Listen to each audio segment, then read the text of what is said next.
no es un edificio, pero bueno, hay un marco londinense. Sí, tiene su encanto igual Sí. la ciudad con ese Sí, marco. a mí no hay nada más, me gusta mucho caminar un día como hoy bajo la lluvia, pilotín para agua y pasear porque tiene otra mística, me gusta.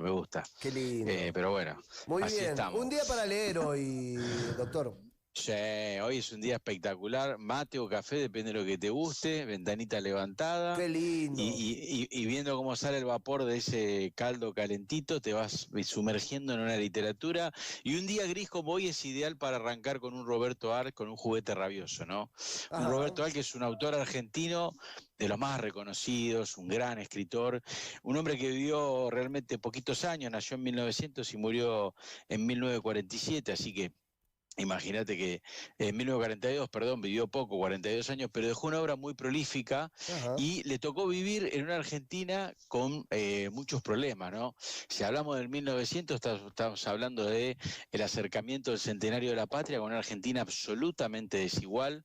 El Estado estaba más al servicio de las vacas que de las personas, como diría en su momento el ministro de Salud Ramón Carrillo, Ajá. y una Argentina convulsionada porque se insertaba en el mercado internacional, producía como nunca, tenía un PBI que crecía a tasas chinas, diríamos hoy, pero con una distribución del ingreso muy, muy injusta y con la gente hacinada en los conventillos de la ciudad de Buenos Aires y teniendo la influencia de las ideas socialistas y anarquistas que empezaban a generar las convulsiones en esta querida ciudad. Y la novela justamente trata de esa vida de carestía, esa vida de maltrato que tenían las infancias de ese momento. La novela se sumerge en el mundo de un joven que se llama Silvio Astier. Se la recomiendo a todos porque realmente es una novela muy importante en cuanto a cómo plantea la juventud de ese momento, ese social histórico. Hoy Ujú. los vemos a los chicos, tienen 15 años y los tratan como si tuviesen 5, lo cual no critico ni mucho menos.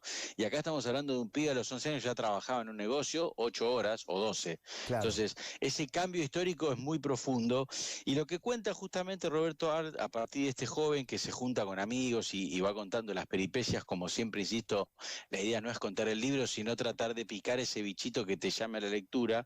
El chico es echado de su casa, sufre muchas situaciones de injusticia y arma un grupo con un grupo de amigos, una banda que se llama El Club, escucha, de los Caballeros de la Medianoche, me Qué encantó, el nombre lindo. Club de los para una Caballeros de la banda de música Medianoche.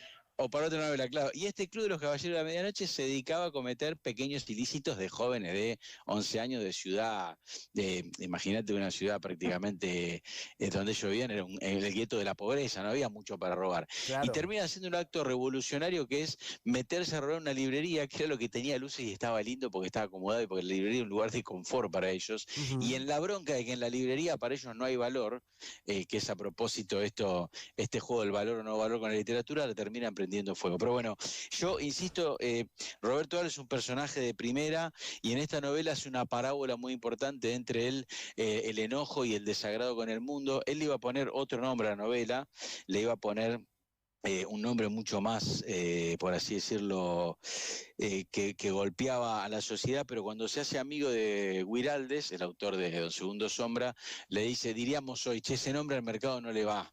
La vida puerca, ponele el juguete rabioso. Entonces a Bueno. partir de ahí le cambia el nombre y pone el juguete rabioso. El juguete rabioso viene a ser la juventud, la delincuencia, el arma, ¿sí? Y atraviesa muchas etapas. Y la parábola que te decía de esta novela es que pasa del enojo, del estar, viste que uno tiene eso de adolescente, se siente Enojarse con el desencajado. sistema, claro.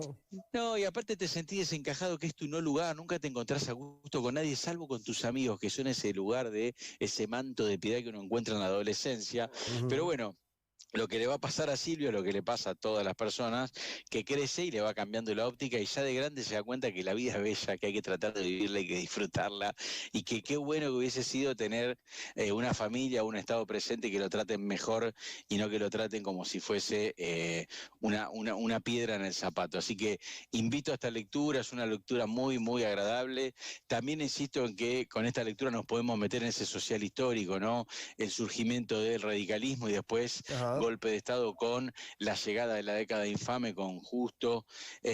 Así que nada, te pinta toda una realidad que está muy cerquita a la vuelta de la esquina y donde podemos ver que la estigmatización de la pobreza y de la juventud no llegan a ningún lugar, ¿sí?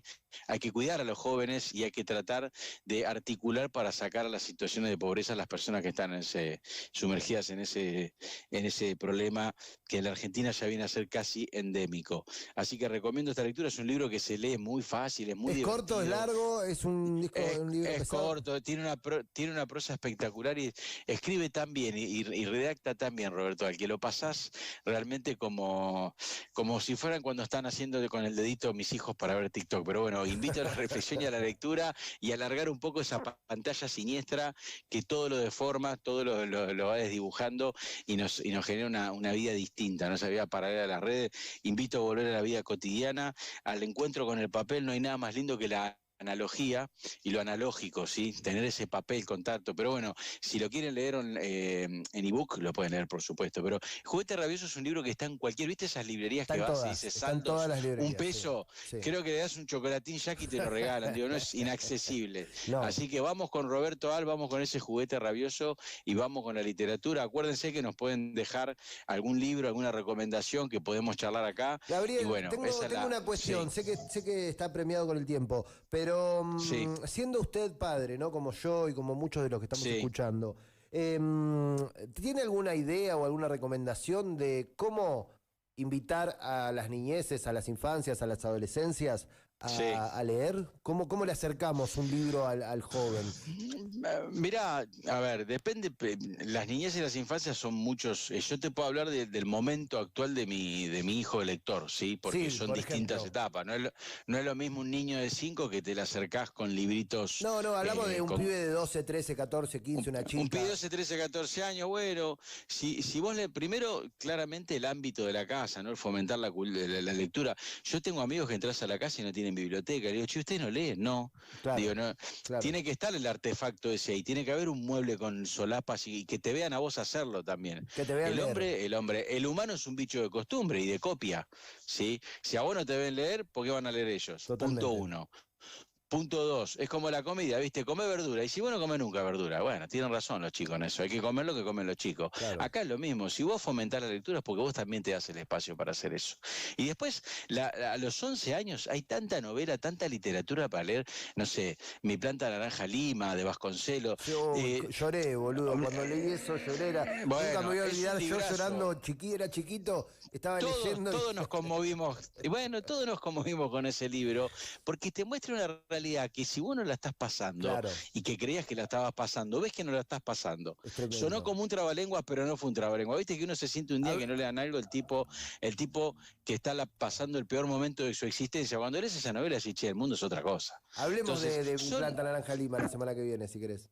Sí, por supuesto. Son una ventana al mundo. Y después... nada, esto de fijarte los intereses de los chicos, ¿no?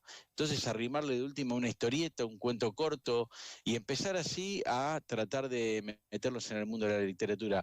Pero te insisto, es muy difícil que un chico sea lector si sus papás no leen. Muchas gracias. Si no tenemos todos el hábito y el ejercicio de la lectura, es muy compleja. Es como el que te dice, insisto con la metáfora, ¿no? Come verdura y tu papá pide pizza todos los días. Bueno, no funciona así. Entiendo. Es un hábito compartido. Bueno, muchas gracias, Gabriel, por este momento maravilloso. Disculpe las demoras. Por favor. Y nos volveremos a ver entonces la semana que viene. La semana que viene nos volveremos a escuchar y obviamente siempre está el premio castigo, ¿no? Arrancar con decirle, te lees este librito y me lo explicás y tenemos, no sé, nos vamos al cine, nos vamos a pasear. Empezar también, bueno, eso siempre sirvió, no es lo mejor, pero siempre sirve como, no sé, mi hijo el otro día me decía que quería plata para comprarse una remera de fútbol, le dije, ahí tenés la reja, lijala, pintala y la remera llegará. Así que, y se puso a lijar la reja. Así que bueno, el esfuerzo también siempre genera una recompensa. Les dejo un abrazo muy grande y estamos al hablar el martes que viene. Maravilloso.